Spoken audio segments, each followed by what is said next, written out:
Hello, I'm Henry Miori. Have you ever wondered if there's just a plain old common sense approach to planning and management? I believe there is. After a 25-year career in business and industry, I've noticed that there's some very simple principles that if we use those very simple principles, we're going to be successful as we manage, motivate, and work with our people. Stay with us. I'd like to go through each one of these common sense approaches to management with you.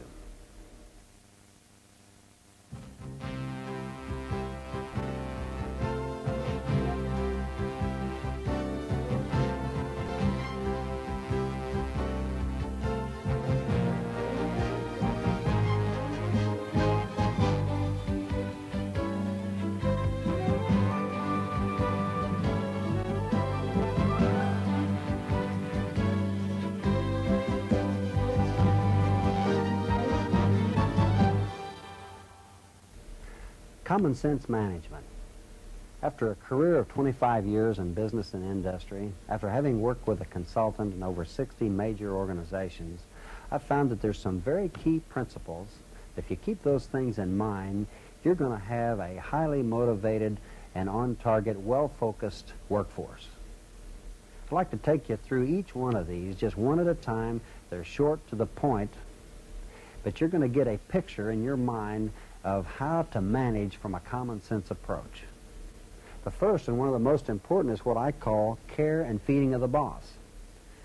With all these years of experience, I've noticed that there's a lot of strife, a lot of conflict, a lot of struggle out there in the organizations of America, whether it's in a church, a ministry, a railroad, an oil company, a nonprofit organization, or the gas station on a corner, that the fact that you've got a boss-employee relationship by its very nature creates conflict. Now, the care and feeding of the boss idea is one that's going to help you reduce conflict. Now, think about this.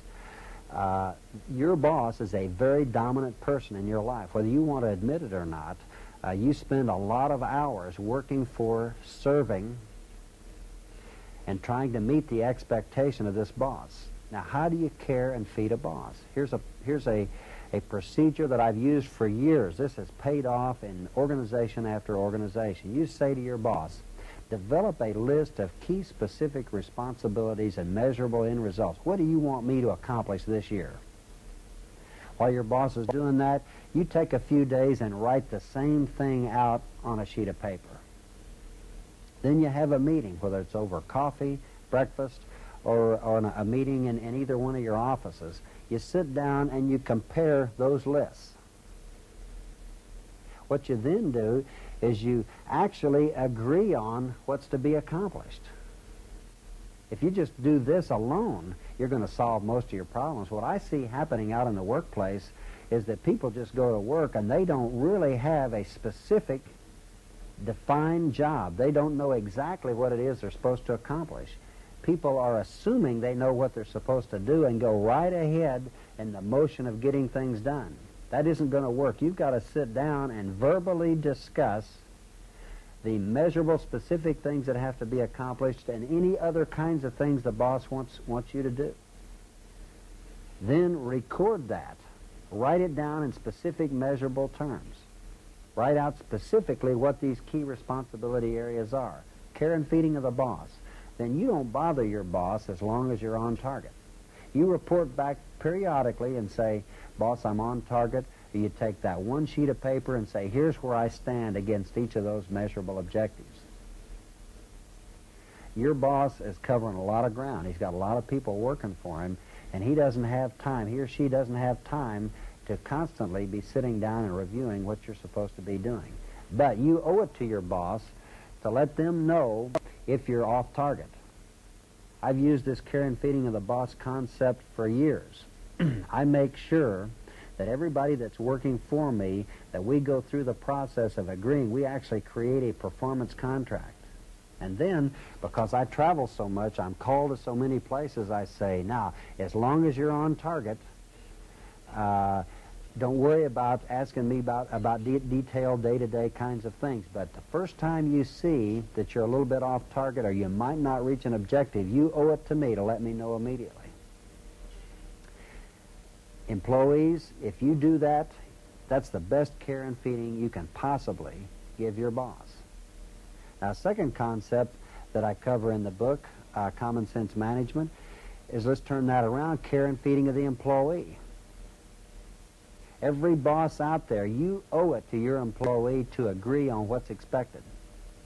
You owe it to them to coach them to come up with that agreement. So invite them to do the very same thing. Invite them to come back and say, what is it that you think you're trying to accomplish? Write it out on a sheet of paper. I'm going to write the same thing out on a sheet of paper, and let's compare our lists. Bosses, you owe it to your people to have a discussion with them and agree on what's to be done. Bosses, in terms of care and feeding of your employee, you owe it to them to give them a pat on the back every once in a while. One thing we have to realize as leaders is that people are working to satisfy their higher level needs. I've got a 12-year research project going now across all areas of industry and church and ministry kinds of work. We're surveying people in coal mines, railroads, churches.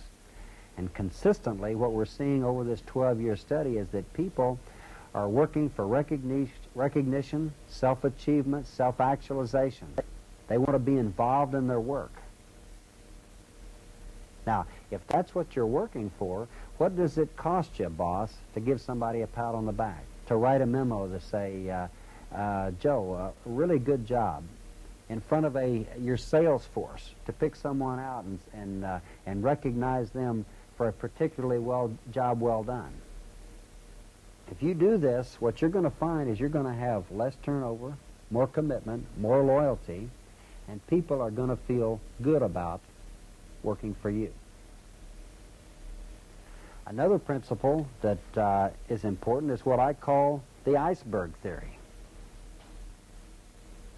And I've often thought about the great ocean liners, and specifically the Titanic, about how an ocean liner can get in trouble, how it can run into icebergs, how things can happen because nobody's paying any attention. What the iceberg theory says, it says get everybody involved in the strategic direction of your organization. Have everybody signaling back. Anybody's liable to be the one that sees land. Any person, perhaps the most insignificant person in your organization, is going to be the one that spots the iceberg. You've got to have a system of listening and reporting back, both on opportunities and problems. That's what I call the iceberg theory. Another very important principle here is to get advice.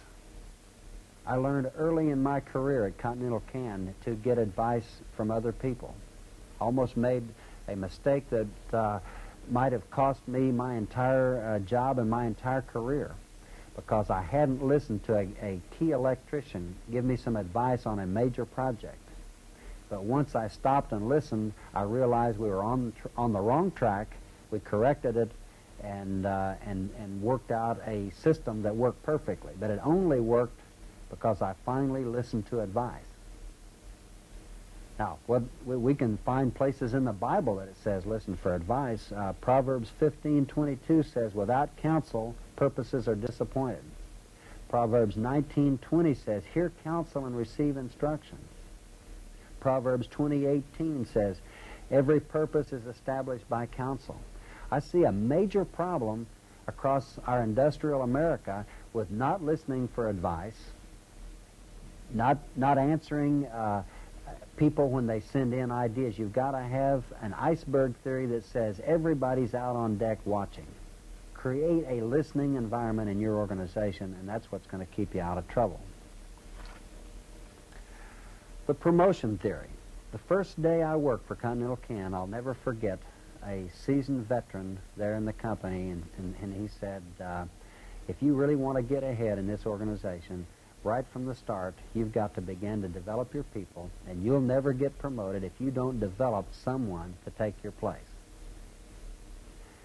Now, what the promotion theory says is it says work with all your people. You don't know who your replacement might or might not be, but I'll guarantee you if you don't have a replacement ready, you'll never get promoted. And I saw this happen. I've seen this happen in my own career.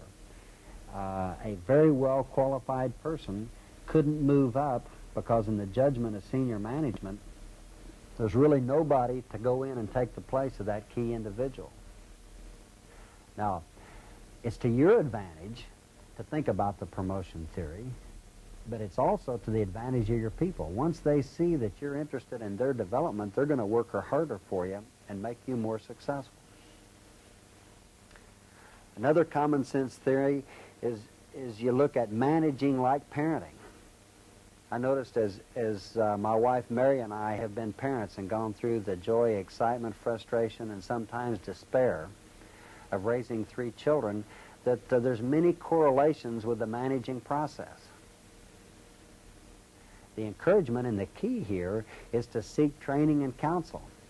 I mean, anybody, almost anybody can have children. Almost anybody can just get through the process the best you can, but there's so much good information available that we need to learn how to parent, and we need to learn how to manage. We've got to read books, listen to audio tapes. I am constantly, as I drive around in my automobile, as I go through the process of my work, I'm listening to tapes by Peter Drucker, George Odiorn, and others. As much study as I've done, I'm continually trying to learn more about the managing process. I see so many managers, and especially in nonprofit and Christian organizations, that don't take the time to learn about planning and managing.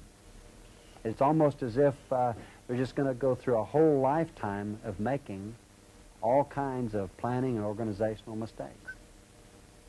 An example, as I see the matrix organizational structure being improperly used, and especially in hospitals and churches and nonprofit settings.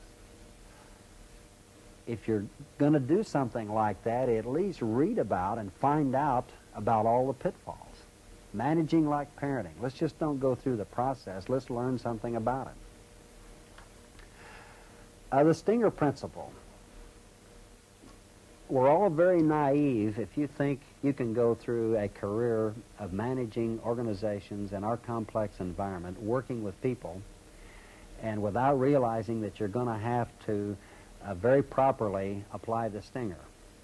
Now, I'm not the kind of person that says we're going to browbeat our people, we're going to be hard-nosed, there's a punishment every time you make a mistake. No, I'm not saying that.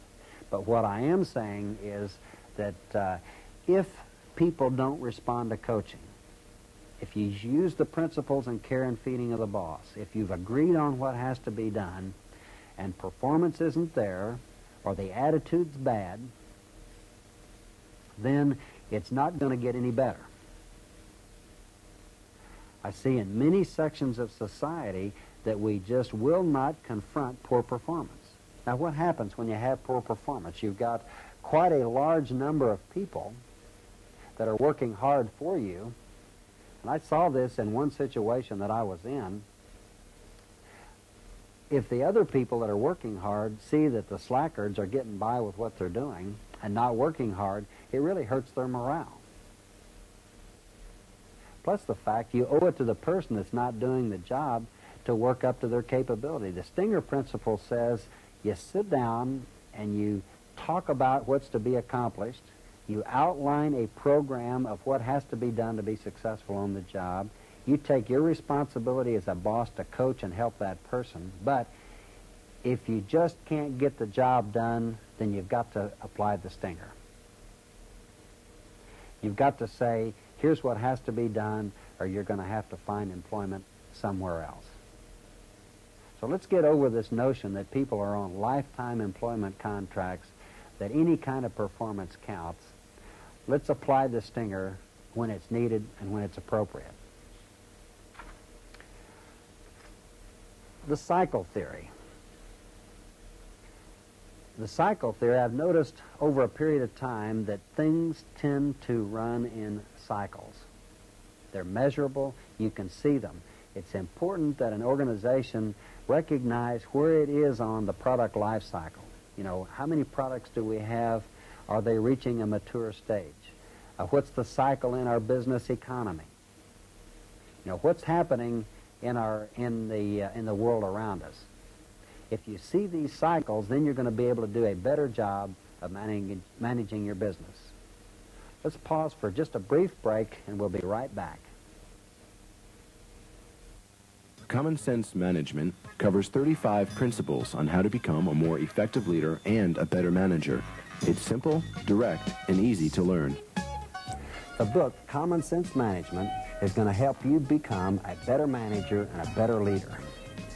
In order to get your copy of Common Sense Management, write to Managing for Success, Box 957, Jenks, Oklahoma, 74037.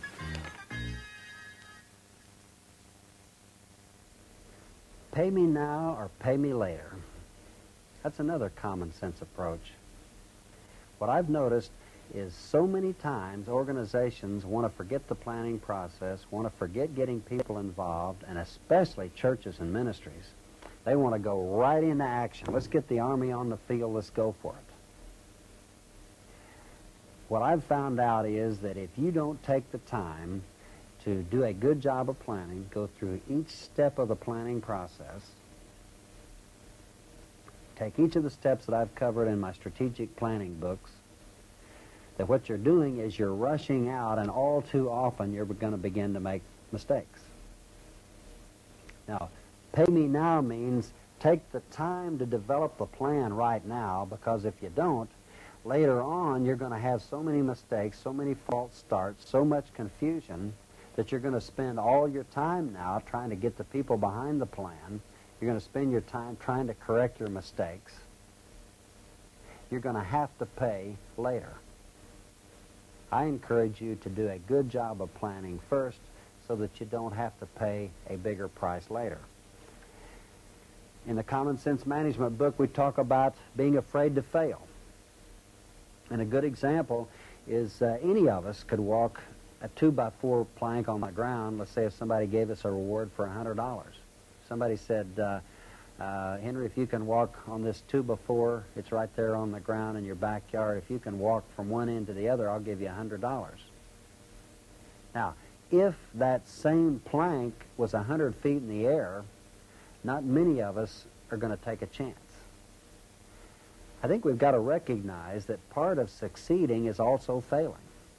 I'll acknowledge to you today I've failed at so many things that I've lost count. But I don't let that bother me. I just say, well, hey, there's one more thing that won't work. So don't be afraid to fail. Take some chances.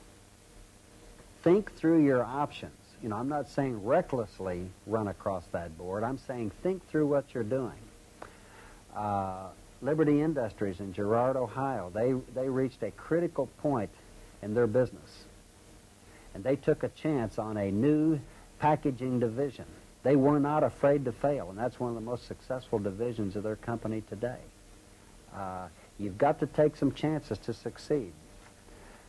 Another concept is what I call my defensive end theory. I was a defensive end in football, and a lot of times when you spot trouble, and that's what a defensive end has to do, is you go straight to the ball, and my coaches always told me, get rid of as much of as many blockers as you can and try to get to the ball carrier. Too many times I see people trying to avoid trouble. They just won't meet conflict head on. Defensive end theory says if you spot a problem, you've got to get the problem out in the open, and you've got to struggle with it because it's just not going to go away. Another theory is what I call the Alamo theory, to toe the line. I was in a situation where I had direct responsibility for manufacturing. We had a plan, we had a process, but I just was not sure that some of my key people were with me. So finally I called a Saturday morning meeting, and I just said, if you're with me, step over the line. We can achieve, we can accomplish, we can do what we have to do. But if you're not behind the plan, if you're not behind me, I'll do the best I can, this was in a major company, to get you transferred somewhere else. I think there comes a time where you've got to be honest with your people, and they're either going to get with you, or if they're not, then there's got to be somewhere else where they can succeed. The old lawn mowing theory. I always use this in my strategic planning and MBO seminars. What the lawn mowing theory says is that we've got a job to do. Picture your own lawn at home. What you're doing to your top management team is you're saying, now, let's all go to work on the lawn. Let's do the things that we do best. The objective is to get the job done. So just like a company has marketing, production, finance, other staff areas, everybody looks at the lawn and everybody covers the job they've got to do. The chief executive officer, his job is to be sure that every task is covered. So think about dividing the work up among your top management team as looking at a lawn and the lawn mowing theory. As the boss, you want to be sure every blade of grass, every rock, every tree is trimmed. Then when you see that every detail is being covered, you know that you're going to have a completed task.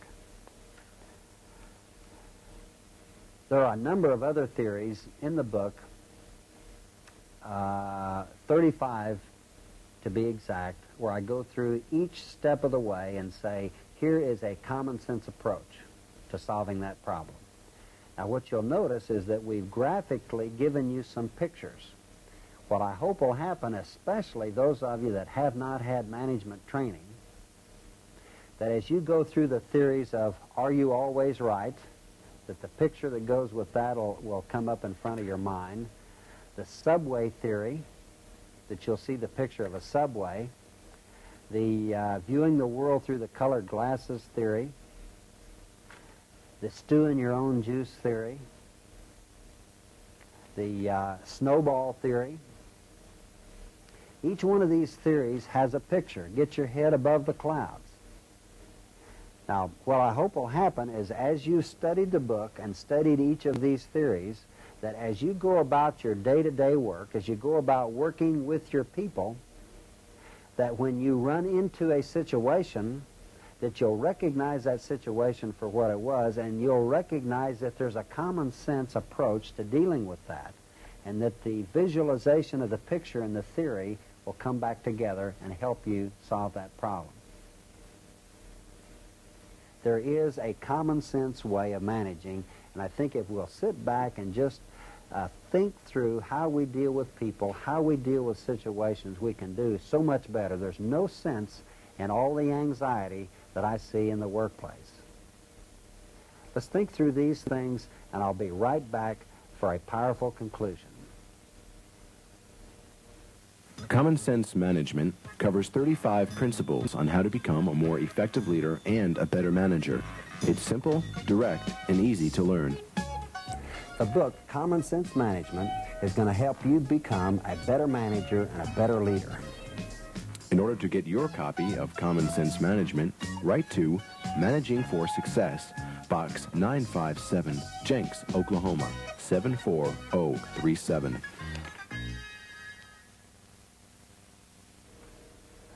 Common sense approach to management is just not that complicated. A few basic concepts. Treat people like you want to be treated. Recognize that people are working to satisfy their higher level needs. Recognize that you're feeding a person's psyche when you talk to them about recognition, a job well done, leaving them alone so they can get a job done. All of these things are common sense approaches, agreeing on what's to be accomplished in advance. Coaching, working with a person to help them succeed. Help them create a plan for their life. Be interested in what they're trying to accomplish. Get to know them as a person. All of these things are just basic common sense ways of how to deal with people and situations. Try to get to know everybody in your organization, people in other departments. Don't go to work every day, have coffee with the same people, talk to the same people, and never interact with other kinds of people. You need to get to know somebody so that you know them well enough that when a problem does arise, this is the first time that you've ever really talked with them. You're going to do a lot better if you've gotten to know that person, let's say over in accounting, and you're working in industrial engineering. You're going to do a lot better when you sit down in a critical problem situation if you've gotten to know them in advance, if you have an idea who they are, what their interests are, and you've got some kind of a personal relationship. A common sense approach to management. Get to know your customers. What is it that they need? How can our company serve you? You've got to read my book on strategic planning for organizations. Learn how to put a plan together. Read the book on common sense management. Get these principles in your mind so that you can deal with them. You can become and do a better job of managing if you'll learn more about the planning and managing process.